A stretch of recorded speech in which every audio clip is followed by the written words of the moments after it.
Minsan, napapaisip ako, how did I get so lucky to have you?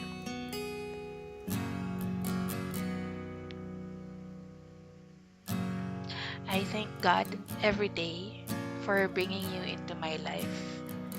Kasi sa dami ng pwedeng mangyari, sa dami ng pwedeng taong makilala ko, ikaw yung binigay niya sa akin. Hindi lang bilang partner ko, kundi bilang ama ng anak natin.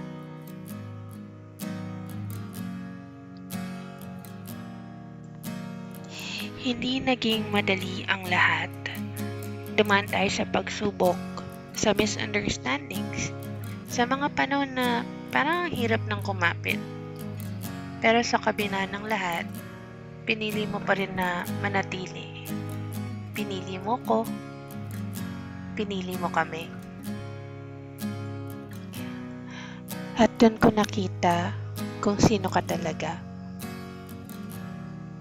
Nakilala ka man ng iba sa mga pagkukulang mo noon. Pero ako, nasaksihan ko kung paano ka nagbago.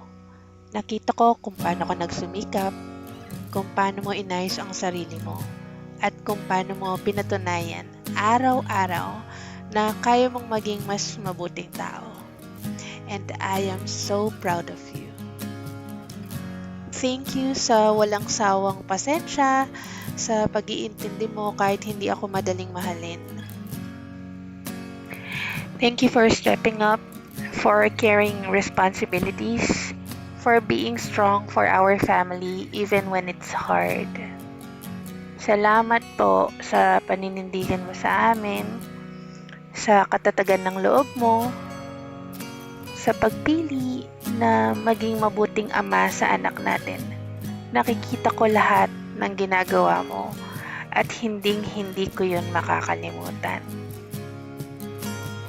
Thank you kasi kahit sa simpleng paraan, hindi mo nakakalimutan na pasayahin kami ng anak mo. Nakakatuwa lang isipin. Nasasanay na ako sa mga maliliit mong surprises. At sa tuwing uuwi ka, excited ako kasi alam ko may dala kang pasalubong. Pero higit pa doon, dala mo yung saya na hinahanap namin. At balang araw, kapag nagtanong ang anak natin kung paano mo ko inalagaan nung dumating siya, buong puso kong ikukwento sa kanya na hindi mo ko pinabayaan. Na sa pinakamahirap na panahon, nandyan ka.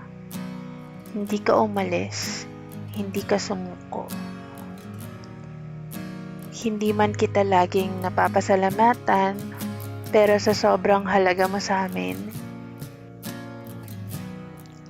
you are not the person people used to think you were.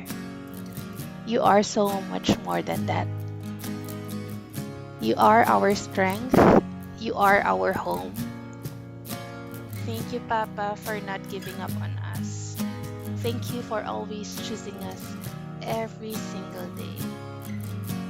At habang buhay kitang ipagmamalaki. Happy Father's Day, Papa. I hope you will appreciate this simple gift. I love you po.